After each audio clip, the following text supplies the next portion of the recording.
సర్వమంగళ మాంగళ్యే శివే సర్వార్థ సాధకే శరణ్యే త్రయంబకే దేవి నారాయణే నమోస్తుతే. జ్యోతిషాభిమానులకందరికీ నమస్కారం. 2026 జూన్ మాసంలో మాస ఫలితాలు. 2026 జూన్ మాసానికి గాను తులారాశి వారి యొక్క మాస ఫలితాలు. ఈ తులారాశి వారికి 4 గ్రహాలు అనుకూలంగా సంచరిస్తూ 50% శుభ్రతలు అందిస్తుంది. అలాగే 4 గ్రహాలు ప్రతికూలంగా సంచరిస్తూ 50% ప్రతికూల ఫలితాలు ఇచ్చేటువంటి వాతావరణం కూడా ఉంది. 2026 జూన్ మాసంలో తులారాశి వారికి మిశ్రమ ఫలితాలు ఉన్నాయి. 50% శుభఫలితాలు, 50% ప్రతికూల ఫలితాలకు అవకాశం ఉంది. లాభాధిపతి అయినటువంటి సూర్య భగవానుడు ఈ జూన్ నెల 15 నుంచి కూడా భాగ్యంలో మిథున రాశిలోనికి సంచారం కొనసాగించడం వల్ల తండ్రి ఆరోగ్యం కుదుటపడుతుంది. అధికారుల అండదండలతో అభివృద్ధిని సాధిస్తారు. వృత్తి ఉద్యోగ వ్యాపారాల్లో రాణిస్తారు. ప్రభుత్వ సహాయం కూడా అందుకుంటారు. వ్యాపార అభివృద్ధిని, ఆర్థిక అభివృద్ధిని పొందగలుగుతారు. భాగ్య వ్యయాధిపతి అయినటువంటి ఈ బుధుడు ఈ జూన్ నెల 22 వరకు అష్టమములో మిథున రాశిలో సంచారం కొనసాగించడం వల్ల నూతన వ్యాపార అవకాశాలు వస్తాయి. వ్యాపారం విస్తరిస్తారు. లేకపోతే ఉన్న వ్యాపారాన్ని మరింతగా అభివృద్ధి పథంలో ముందుకు తీసుకెళ్తారు. నూతన వ్యాపారం కూడా ప్రారంభించే అవకాశం కనిపిస్తుంది. ఆర్థిక విషయాలు బాగున్నాయి. బ్యాంకు లావాదేవీలు బాగున్నాయి. ఆర్థిక బలాన్ని కూడా పుంజుకుంటారు. నూతన అవకాశాలు చేజిక్కించుకుంటారు. చతుర్థ పంచమాధిపతి అయినటువంటి శని షష్టమంలో మీనరాశిలో సంచారం కొనసాగిస్తున్నాడు. గట్టి పోటీని సైతం సునాయాసంగా ఎదుర్కొంటారు. కుటుంబంలో శుభ కార్యక్రమాలు నిర్వహిస్తారు. మీ ఆలోచనలు కలిసి వస్తాయి. పరివార సహకారంతో ఇంట బయట చాలా పనులు పూర్తవుతుంది. వ్యవసాయ రంగంలో రైతులకు లాభాలు వస్తాయి. లాభంలో సింహంలో కేతువు సంచారం. వృత్తి ఉద్యోగ వ్యాపారాలన్నింటిలోనూ నిరాడంబరంగా పనిచేస్తారు. మంచి లాభాలు, అవకాశాలు, ఆదాయం అందుకుంటారు. భగవంతుని ఆశీస్సులు కూడా అందుకుంటారు.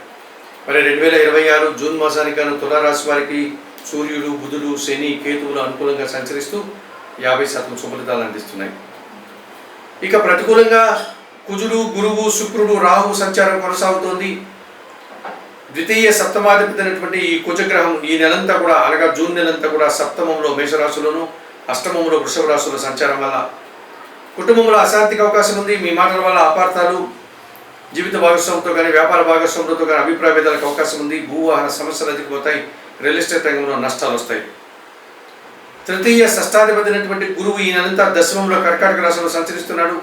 కొందరు పెద్దల సహకార లోపం స్పష్టంగా కనిపిస్తుంది. పోటీ ప్రపంచంలో వెనకడుగు వేస్తారు. విద్యార్థులకు ప్రతికూల ఫలితాలు వస్తాయి. సమాజంలో గౌరవ మర్యాదలు పోగొట్టుకుంటారు. జన్మరాశ్యాధిపతి అష్టమాధిపతి అయినటువంటి శుక్రుడు ఈ నెలంతా కూడా దశమంలో కర్కాటక రాశిలో సంచరించడం వల్ల స్త్రీజన సహకారాన్ని కోల్పోతారు. స్త్రీలతో అభిప్రాయ భేదాలు, మనస్పర్ధలు వస్తాయి. వృత్తి ఉద్యోగ వ్యాపారంలో పనిభారం పెరుగుతుంది. రావాల్సిన ఆదాయం కూడా వాయిదా పడుతుంది. పంచమములో కుంభరాశిలో రాహు సంచారం వల్ల దుబారా ఖర్చులు, దుబారా ఆలోచనలు అధికమవుతాయి.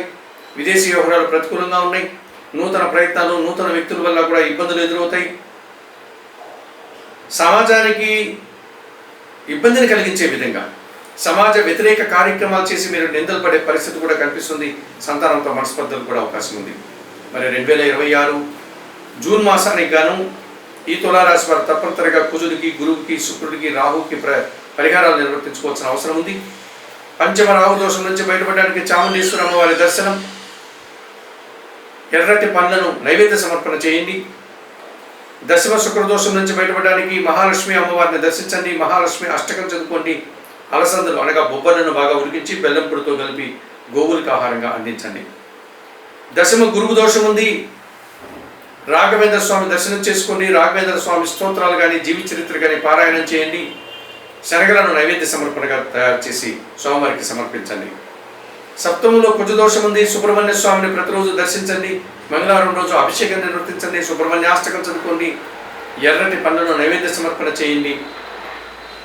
పేదవారికి ఎర్రటి పండ్లను లేక వయోవృద్ధులకు ఎర్రటి పండ్లను దానం కూడా చేయండి. 2026 జూన్ మాసానికైనా తులారాశి వారు శనగలను, కందులను, ఎర్రటి పండ్లను పేదవారికి దానం చేయడం వల్ల మరింతగా మంచి ఫలితాలను పొందగలుగుతారు.